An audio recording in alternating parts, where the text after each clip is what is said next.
Kenneth Awenegeme is a public affairs analyst and he joins us live via Zoom in Abuja. Kenneth, we want to say a big thank you to you for joining us on Global Morning today. Good morning. Thank you for having me this morning. Good morning. All right, great. So my colleague and I, Queen Agaba, we will be interacting with you back and forth about where we are today as a country. You are one person who is extremely passionate about public affairs and the direction in which our country is heading. As of today, how would you describe where we are, given where we're coming from? I mean, this is a government that has been in place now for what? Say 9 months, all right? How are we doing? Is it too early now to begin to talk plenty about what the government is doing or what it isn't doing? I thank you for having me once again. Good morning, Nigerians.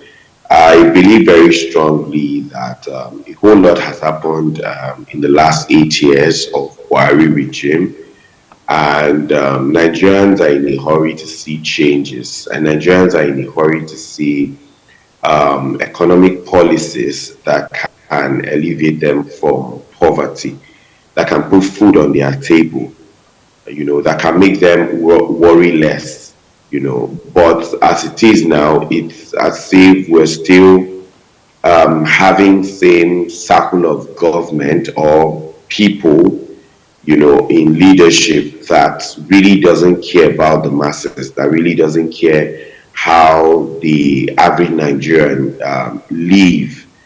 And it poses a lot of concerns, and Nigerians are in a hurry to see changes. They are not looking forward to hear you give excuses. I wouldn't say bad to be in a hurry. No, that's not. We want to. Nigerians just want to see a quick change, because the current government or the president promised once we enter, we'll hit the ground running. That was a promise. So Nigerians want to see that promise in reality. They are tired of having to hear empty promises, as the Nigerians popularly call it, audio promises. They don't want to get to hear audio promises, because these audio promises have been in existence for over how many years, and they still get to hear it even up till now. So a lot of people want to see real changes, not you promise and then you just want to say it before media publicity sake. No, say what you know you can do, not say what you know you can't do, and you begin to give excuses. I think a few days back, I think was it the APC now came out to say, oh, and bring solutions to the president. That's they were actually talking to Peter Obi and Mr. Atiku. It's absurd for me to get to hear such from the APC as a party. You promise hope. The people aren't feeling the hope, and you can't say your opponent should suggest. No, you went on a campaign all through the C states and FCT, promising you would deliver. So you were saying in 9 or 10 months you are unable to deliver. It's nobody's fault. It's your fault that you're unable to deliver. Yes, even when we get to hear people say, oh, it's too early to begin to judge the government. When would you want to judge? Is it when the entire country is dead with hunger and insecurity that you begin? The people, those in leadership must show accountability at the end of the day. And the people must press on, must put a lot of pressure. So if you can't handle the economy, you can't provide policies that can pull the people out of poverty and insecurity, then you are not fit to govern. It's simple. So we are not ready. I don't think the Nigerian people are ready for excuses. The last administration gave a lot of excuses. Oh, oh, PDP did this, oh, the past government did this. Enough of the excuses. You campaigned that you can deliver, and not up to 10 or a year. Your policies are not even showing hope. On a daily basis, prices of items increases, or just on a daily basis. Rice, a bag of rice was sold for about 40,000 naira few weeks back. Then all of a sudden, within this week or last week or the weekend, skyrocketed to 60 something thousand naira in the space of how many days. So you can't expect to just tell the people, oh, come, all will be well. No, they don't believe all will be well. They want to see practical changes because people are really, really suffering. And there are people who eat, initially they get to eat 3 square a meal. But right now, some people just eat once a day. And they are smiling. So it's a big one, Oui. I must say, and the government must act very fast, especially food prices. They must act very fast. True, true. I really think that Nigerians cannot continue to accommodate excuses. Now, as regards inflation, we know there's inflation. People are finding it difficult to eat, to even afford 3 square meals. Yesterday, as reported in the papers, the Federal High Court in Lagos ordered that, following the suit filed by senior advocate of Nigeria, Femi Falana. human rights activist Femi Falana, that the prices of food and even petroleum products should be fixed, given an ultimatum of 7 days.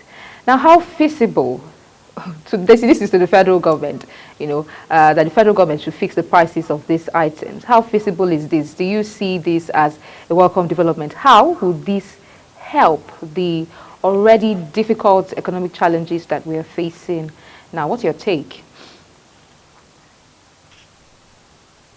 Yeah, very. I think that's one of the ways at which one can actually pressure the government to act very fast, because we have politicians that when the people don't act, they just tend to relax and feel all is well. But once you get to see the people begin to put some pressure on government, then you will see how much government is being actively involved. Sometimes advisors might want to say, "Oh, it's politically motivated," but it's beyond politically motivated. But that's for me, that's one of the tools to actually put the government on her toe to act as fast as possible. And because they've not been like an act.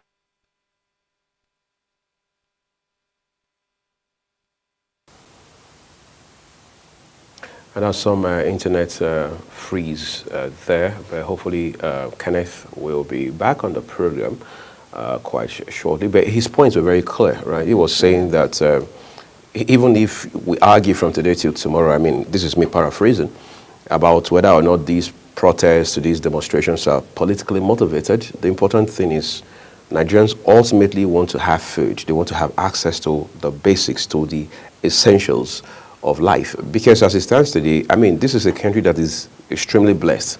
Nigeria is blessed beyond measure. We had a guest here at the time who specializes in solid minerals. That's his area of expertise. And he was saying to us here on the show that Nigeria has over 60 minerals, over 60 different kinds of minerals in this country, not elsewhere in this country, including lithium, because he specializes particularly in lithium. So what does that mean? We have lacked over time. We have shown again and again that we do not have the requisite courage, we do not have the requisite character, we do not have the requisite capacity to do right by our own people in terms of the leadership, as we're talking about. Because if you have that number of minerals in this country, question is, what are you doing with them? When with only one, a country that knows what it's doing, a country that stays focused will change its own fortunes between 10 and 20 years. All right? Look at crude, for example. We're making a lot of money from crude. What does it amount to?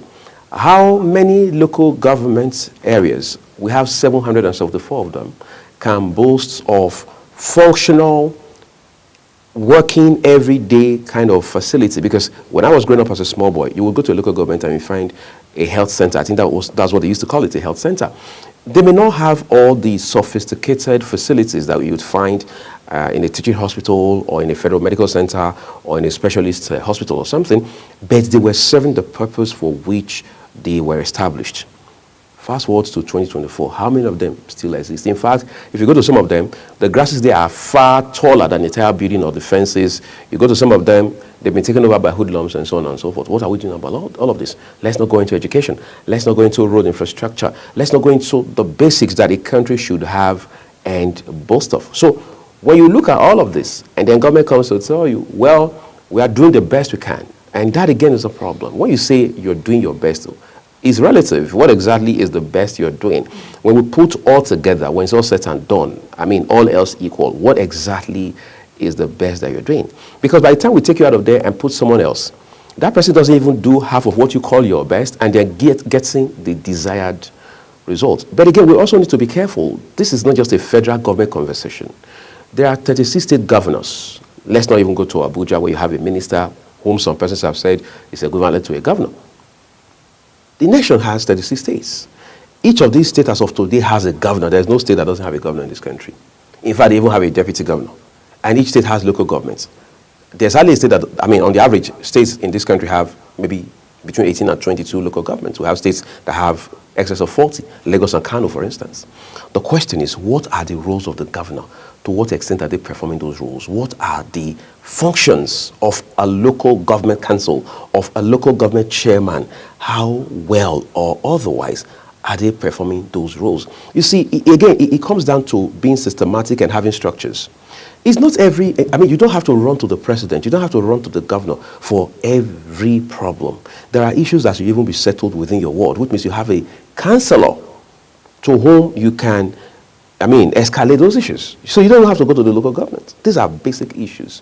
But tomorrow we're still talking about the federal government for virtually everything. And the Constitution has not even helped much. Now today we're talking about devolution of power. Let's devolve power. Blah, blah, blah, blah, blah. Let's take a look at our Constitution. Let's review the Constitution. This Constitution will not work the way it is. Just yesterday, Fashola, former governor of Lagos State and former minister of Works, Power and Housing, is now saying that we must, to make progress as a country, review our Constitution in such a way that even states themselves can fix minimum wage.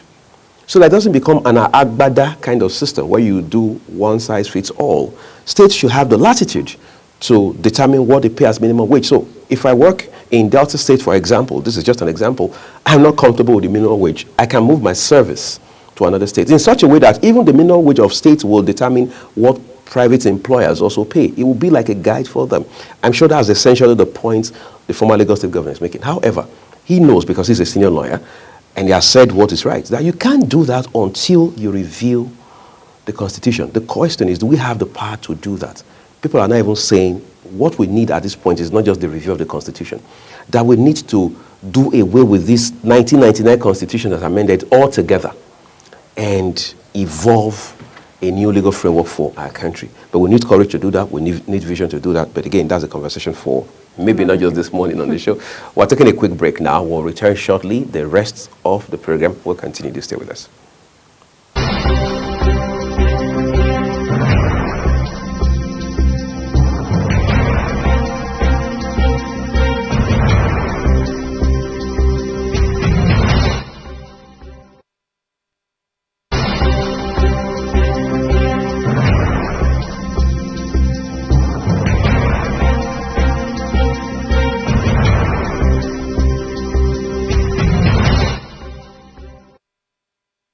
We understand Kenneth is back on the program. Ken, thank you for your time and patience. I know you were just establishing a very salient point a while ago. My colleague is going to ask you a question shortly, but I wanted to quickly point out something, right? What we are dealing with in Nigeria today, I mean, is a no-brainer. This is quite a protracted, complicated situation, right? But we also need to understand that this government picked the economy from a bad place. Yes, you made a point. I mean, the Tinubu government had talked about the renewed hope agenda and so on and so forth. In economics, basically, like you and I know, some things will require specific amounts of time, specific time windows to cycle out. Are we not supposed to be talking about how that we continue to reassure Nigerians while we wait for some of these efforts to pay off? Yeah, I agree with you, but to an extent, yeah, we can be patient for some things, but there are things that we shouldn't be patient about that need urgent attention. Not just talking about them, but that need serious action to be taken. Take for instance the kidnapping, which is the insecurity we are having to face right now, is something that needs urgent attention. We need government to be proactive about, not wait until when the entire country is being kidnapped, because you can't have a booming economy when the security architecture of your country is suffering on the other end. So how do you travel all over the country to market your country to investors? Because the one question an investor will ask is, how safe can I be? Not how my money will be safe in your country, but how safe can my business be in your country when I get to come to your country to establish, a business, to employ your people. So how safe can my business be? How safe can the staff be at the end of the day? So how does the president want to convince a foreign investor or the Nigerians who are abroad, and then you tell them to come back home? These are the questions the current government needs to answer at the end of the day. So there must be that convincing, and that convincing has to do with proactive measures. People need to see what they are doing. People need to experience their actions positively, and not the promises that, be patient with the government, be patient with the government. How long will the Nigerian people be patient? So these are the issues. So the government must act for us to see what they are actually doing, that they mean well. But if we don't get to see what they are doing, then the Nigerian people will continue to agitate. The protest will continue to happen at the end of the day. So the Nigerian government need to sit up. It's not the government of 2010 or 2007. We're in 2021, for crying out loud. There are some certain things we don't need to be shouting.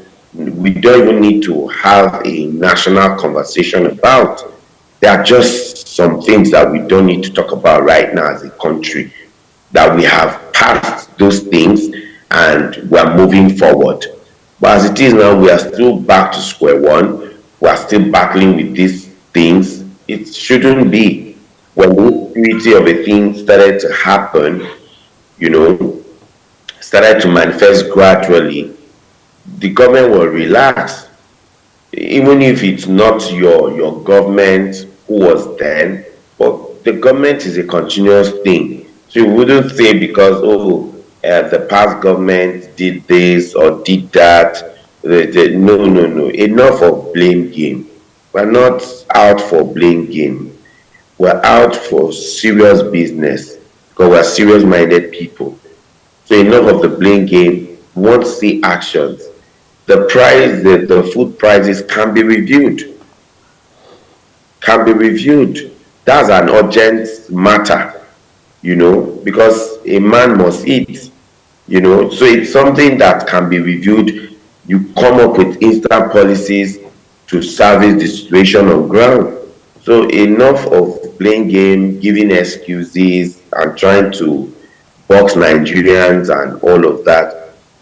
High time they begin to act very fast, because you end up putting the people on the edge, and more crimes will begin to take place in the country. People are not safe anymore. So Okay, if they can act very fast, because one challenge leads to another. So yeah. now, Mr. Kenneth, I want us to look at the implications, seeing that it is intense now, the inflation rate, the difficulty, insecurity, most especially, which every other thing revolves around. What are the implications of this, our current reality, if things are not fixed, let's say for another 6 months? What becomes of the country? And then what are the possible things we can look into, or the government can look into, to alleviate these difficulties?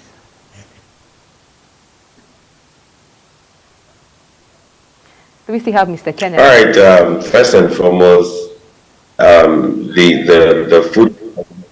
Yes, I'm with you. Yes.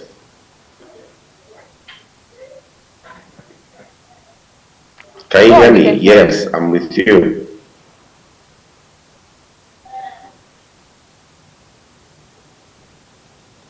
Kenneth, we can hear you. Just go ahead and talk. We are listening. All right, thank you. So, first and foremost, I strongly believe the government should take a proactive step in ensuring that the food prices come down. Secondly, the salary wages is something they should act on very fast, to ensure that workers get their pay, and the economic situation doesn't affect a lot of things at the end of the day. I think these are things they need to proactively act on, and then see how some social programs can be activated to see that the situation is being salvaged, while they still work on probably long-term solutions. But for immediate solution, the food prices should be drastically reduced, looked into, take proactive measure in ensuring that Nigerians don't get suffer at the end of the day. I think these are immediate measures that can be taken. The social programs are there, they should look into it. I know the investigation is ongoing on some of the social programs, how money was budgeted and wasn't spent on these programs. So some of these programs still have its positive gains at the end of the day. So these are measures that can be taken into cognizance with immediate effect to pushing the effect of the sufferings. And then the government also should act very fast when it comes to transportation. I think that's another area where they can actually salvage a lot of Nigerians from the challenges being faced. So in terms of transportation, provide buses, buses that can actually, the cost of transportation can easily be reduced. So provide buses that, even if it's mini buses within city centers, and coastal buses from far distance, like take for instance for us who live in Abuja, buses that can take people from Maraba, Masaka, into town, from Suleja, into town, Zuba, Gwagwalada. So these are far distances where Robochi, Kwali, Kuje, these are far distances where people travel on a daily basis to work, to do businesses, and all of that. Yeah, these are immediate, solutions, before we can talk about the long-term solutions to salvage the situation currently. All right, Ken, we're just going to let you off, but that is not until we have asked just one more question, right? Now we're talking, is just, Queen and I were chit-chatting a while ago in the course of that last break, and we're talking about how that every time we discuss national issues, all right, issues around Nigeria, progress or otherwise, the focus is essentially on the federal government, on the president, on the ministers, and so on and so forth. What should be, in an ideal situation, the role of the sub-nationals, I mean the states and, of course, the local governments?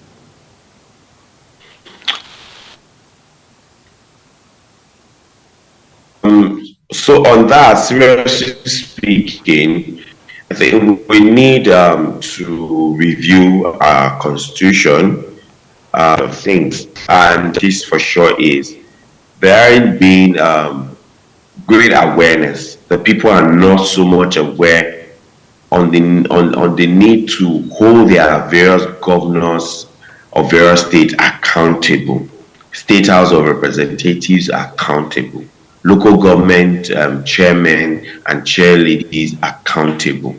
You know, this has been the issue. So there ain't so much awareness. People really do not know. Citizens, let me put it that way. Some citizens really do not know their responsibility when it comes to accountability of those who sit on the arms of affairs.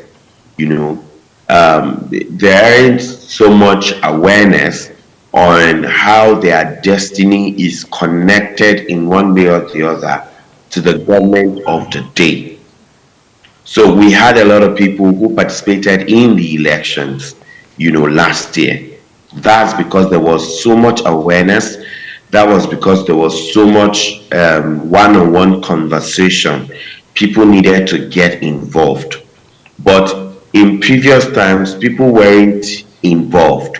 So that's why you can have elections manipulated, or you can have elections results manipulated.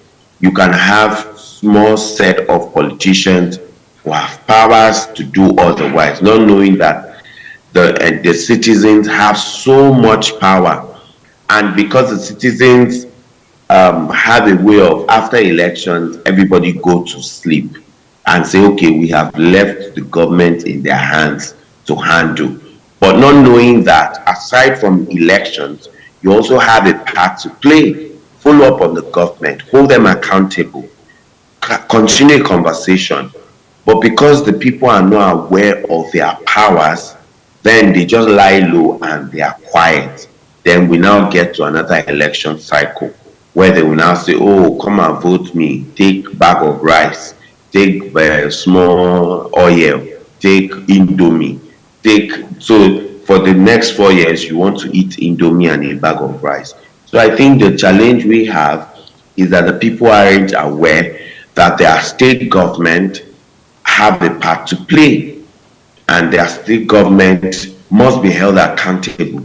The state house of representatives must be held accountable too. It must be followed up because they have responsibilities. There are a lot of villages or communities in these states that are not connected. They are not motorable. And you can't say it's the federal government you want to hold. Oh, every now and then, state government will put on Agbada, all fire themselves to Abuja, want to come and take national day. It's also very absurd and annoying to get to see that even some governors, after elections, they don't even stay in their various states. They are all in Abuja. What are you doing in Abuja? Abuja didn't elect you. The people in Kaduna State elected you. The people in Akwa Ibom elected you. The people in Edo State elected you. So what are you doing in Abuja? So some governors have turned Abuja to their residential homes, to the extent that when even investors come to their various states to want to have a meeting with them, want to have a conversation with them on a project or in a matter, you can't find the governor on seat. The next thing you are being told, he's in Abuja. Doing what? Absolutely doing what in Abuja? And your state has so much, but every now and then it's just so sad. You see governors trooping into Abuja looking for the national cake to be divided, whereas you can actually start doing something in your state. come up with programs in your state that can touch the lives of your people. So I just feel it doesn't make any sense. First and foremost, we must review our constitution to see how we can, open it up and then hold governors accountable. A governor that is not for performing should leave. But it's Nigeria. Either politicians will begin to use religion or ethnicity to run the show, and the people are become divided at the end of the day, which is called divide and rule. You divide the people so you can rule. You put the people under the reign to fight themselves. Incidentally, Ken, you've made a very, very pivotal points on the show this morning, and we'd like to say a big thank you to you for taking our time to share these valuable insights with us today. With a champagne on your hand. So you do have a great day. Thank you so much. We're taking a quick break now, everyone. We have just one more conversation to go, so we can bring you fresh perspectives with regards to this discussion. Do stay with us.